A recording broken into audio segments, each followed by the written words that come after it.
नमस्कार, मैं हूं रंजन कुशवाहा, भारत लाइव तक से।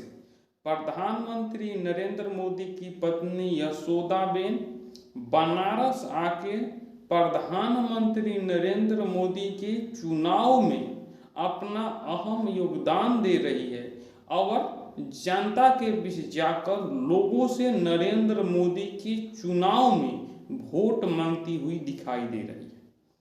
जिस तरह से 2024 इलेक्शन का बिगुल बज चुका है, प्रधानमंत्री जनसभा को संबोधित कर रहे हैं, अपने विकास के वादे बता रहे हैं और उनकी पत्नी यशोदाबेन जमीन पर चलकर लोगों से वोट मांग रही है। वह इतना ही बात से खुश है कि हमको बनारसी चुनाव में ही हमको प्रधानमंत्री नरेंद्र मोदी अपने पत्नी के दर्जा दिए थे और इसीलिए वह बनारस में आकर बनारस के जनता को आभार प्रकट कर रही है कि नरेंद्र मोदी कागज में ही सही बनारसी चुनाव में ही मुझको अपना पत्नी स्वीकार किया है और आज अपने जनता से वोट मांग रही है। जी हाँ दोस्तों, प्रधानमंत्री नरेंद्र मोदी विकास किए हैं।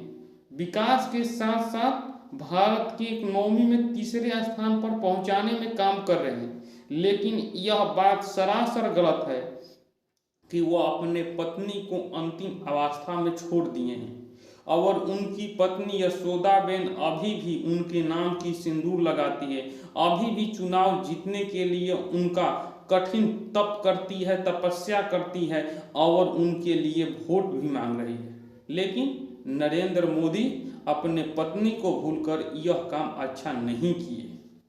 जी हाँ दोस्तों, उन्होंने नारी बंधन अधिनियम लेकर आए, उन्होंने महिलाओं के उत्थान के लिए उज्ज्वला योजना चालू किए, उन्होंने महिलाओं को 3 तलाक जैसे खतरनाक कानून को खत्म किए, लेकिन एक बार भी उनको आवाज नहीं हो रहा है कि जो पति अपने पत्नी को छोड़ देता है उस पत्नी को कितना कष्ट होता है। क्या उनको इस बात का ध्यान नहीं है? जी हाँ दोस्तों, राम मंदिर के उद्घाटन से लेकर अबू धाबी में जो मंदिर, हिंदू मंदिर का उद्घाटन किए हैं, वह अकेले जाकर पूजा पाठ किए हैं और हिंदी रीति रिवाज में आप बिना स्त्री के कोई भी धार्मिक कार्य नहीं कर सकते हैं। तो प्रधानमंत्री नरेंद्र मोदी, आप प्रधानमंत्री हैं तो आप धर्म विरुद्ध कार्य कैसे कर सकते हैं? यह बात अच्छा है कि आप विकास कर रहे हैं और आपके छोड़कर दूसरा कोई विकल्प नहीं है। अगर विकल्प होता तो लोग उन पर ध्यान देते, लेकिन आप ही एक विकल्प के रूप में हैं, तो इसका मतलब यह नहीं कि आप जो करना है वह करें। आप प्राइवेटेशन कर रहे हैं, यह बात गलत है।